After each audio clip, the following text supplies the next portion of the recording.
So when it comes to Ronaldo, pretty much everyone by now knows the quote-unquote unknown facts. For example, his racing heart condition, him being named after Ronald Reagan, him throwing a chair at a teacher, his reasons for not getting tattoos, and even the more recent ones like that weird and actually very touching story about the McDonald's cast-off burgers. But what are the facts that, yes, while they sound mind-blowing on its own, but when they get given context, just become surreal? Well, today I bring you 7 such stats/incidents that will make you realize just how unique this individual really is. And believe me when I say that when it comes to one of these entries in particular, I can bet my life that not a single one of you would have had any idea about it. Let's roll on. Number 7, the worst goal scorer.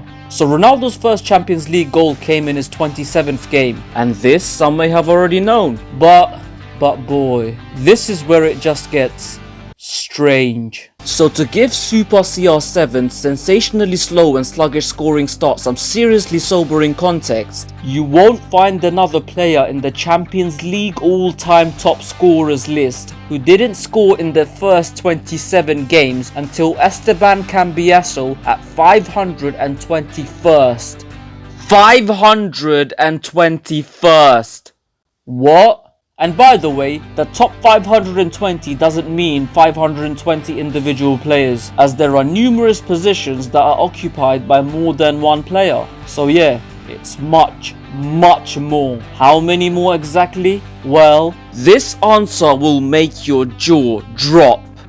So go and look it up, because I for sure ain't counting all these names. I don't get paid to do this. Fuck off. Number 6, disciplinary issues. Cristiano Ronaldo, as of recording, has received 11 red cards in his career. As usual, the shock is in the context. So CR7 has seen red on the pitch more times than the following so-called bad boys. 1 more than Arturo Vidal, 2 more than both Dennis Wise and Joey Barton, 3 more than Neil Ruddock and Duncan Ferguson, almost double Jaap Stam and Stuart Pearce combined, and the same amount as Vinnie Jones and his former captain Roy Keane. Furthermore, he has received 7 straight reds in his career. This is 1 more than Neil Ruddock, Duncan Ferguson, Vinnie Jones, 2 more than Dennis Wise, 3 more than Arturo Vidal, and 2 more times than Jaap Stam, Stuart Pearce, and Patrick Vieira combined. And it may be worth to note that, as of recording, he's just 1 straight red behind Pepe. Pepe! Sort yourself out, mate, seriously. Number 5, the free kick sandwich. Young kids today may be surprised to find out that Ronaldo did actually used to score free kicks, with his dead ball pomp coming somewhere in the mid to late 2000s during his first spell at Manchester United. Now, despite not really being prolific from free kicks even back then, there is a rather peculiar bit of consistency as far as reaching milestones during his first 6 years at Old Trafford. That is the following. In his initial run at Old Trafford, Ronaldo's first, 100th, 101st and last goal for United were all free kicks. Very tidy indeed. Number 4, fuck your dreams. A little break from the stats now. So Ronaldo in many people's eyes is the epitome of hard work. Many have said that it was only through his dedication and professionalism that he managed to be on level ground with Messi, despite not being as naturally talented as the Argentinian. But what did the man himself have to say? So during a tour of his museum, Ronaldo was asked what he believes is more important, talent or hard work. And truth be told, he had very little hesitation in saying that he believes the answer to be talent. But the shock is in his justification. Ronaldo went on to elaborate that without talent, and I semi-quote, you can work as much as you want, but you're never gonna be a great player. Whoa. That is true? I mean, maybe? Either way, it was just a little strange hearing that from someone who's basically everyone's primary example of hard work paying off. So yeah, I appreciate you telling the truth, mate, but you know, What a dick. Number 3. Ronnie goes to Bollywood. So back in 07, CR7's adopted home was host to an event celebrating the 7 wonders of the world held on the 7th of the 7th that year. And amongst those representing India's Taj Mahal was one of the Hindi film industry's leading ladies at the time, the Bharat-born but Bengali by birth Bollywood bomb, Bipasha Basu. So in the days following the event, pictures of the two kissing while dancing was leaked, and it was actually quite big news at the time. In India, that is. Here, no one gave a fuck. But what makes this entry interesting was, firstly, the lady in question was in a long-term relationship with fellow Bollywood actor John Abraham at the time, which is, well, to each their own. And secondly, the way Ronaldo tried to impress her. Miss Basu detailed how the United winger was all up in her business, calling her cute and telling her how his mother watches old Hindi movies. And when the actress didn't believe him, he got his phone out and showed that he indeed has songs from the movie Masoom. Damn. I mean, I'm from that neck of woods and even I haven't seen that movie. Turkey Sala. Number 2, a sister to be proud of. And back into the stats we go. So with special thanks to the gift from hell that is Twitter, there's a common opinion among those under 23 that Ronaldo is nothing but a goal poacher. And while that opinion on its own admittedly is, you know, fucking stupid, you'd still be a fool to deny that Ronaldo has certainly narrowed his focus on the pitch since his injury in 2014. However, this did not seem to have any effect on his role as a provider. So, as of recording, Ronaldo stands 4th in the all-time assist charts in football history. In football history! Paint a picture? No?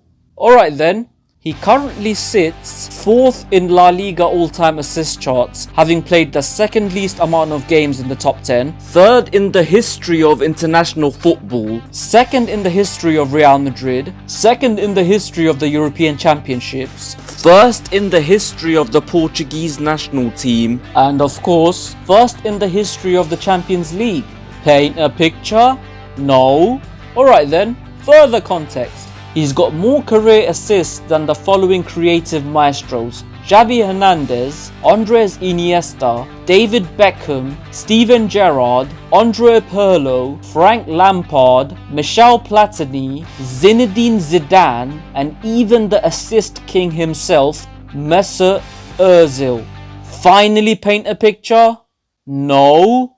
Alright then, get fucked. Number 1, the classical dribbler. So I believe it's common knowledge even amongst the younger viewers that while Ronaldo's absolute peak did come during his time at the Bernabeu, his dribbling peak, along with his spots, old teeth and humility, was left behind at Old Trafford. It's also pretty well known that after Ronaldo's injury in 2014, his dribbling was largely an unfortunate casualty of him changing his game to prolong his career. One thing his crooked knee could not stop, however, was his dribbling figures in the biggest fixtures of the season, El Clásicos. Because while the aforementioned injury eventually brought down Ronaldo's overall dribbling tally at Madrid from 2.3 dribbles per game to 1.3, his dribbling tally at the Clásicos remained up at 2.3 right until the end. In context, this is the second highest overall tally and only third highest average for any player in Clásicos during Ronaldo's years in Spain, which puts him ahead of players like Angel Di Maria, Dani Alves, Karim Benzema, Marcelo, Andres Iniesta, Pedro, and David Villa, among others, all of whom were brilliant dribblers and all of whom, unlike Ronaldo, experienced their dribbling peak sometime from 2009 to 2018. Yet, CR7 reigned over them despite not being at his dribbling peak at any time in those 9 years, and while nursing a damaged knee for almost half of that time. The only two players who had higher classical dribbling averages during Ronaldo's time there are Neymar, who only played in 7 of those games, all at his peak, and Messi. the greatest dribbler of all time. As a matter of fact, when compared to Messi, even in only the 8 Clásicos Ronaldo played in after his 2014 injury, CR7 finished the match with more successful dribbles 3 times to Messi's 5. Considering this was a man nearly a decade past his dribbling peak, with one fully functioning knee, going head to head with, once more with feeling, the greatest dribbler of all time. A 60-40 score is a lot more equal than one would expect. So basically, when you'd usually expect a player's dribbling average to reduce due to factors like level of opposition defenders and lack of time on the ball, this man seemingly just grew with the occasion. Time and time again. And that is that. So how many of these facts did you already know? Let me know in the comments below, as I'm genuinely interested, and if you'd like to see a similar kind of video in the future, do let us know and drop some names of more players you'd like to know about. But until then, like, comment, share, and of course, subscribe if you haven't. Till next time people, keep rolling.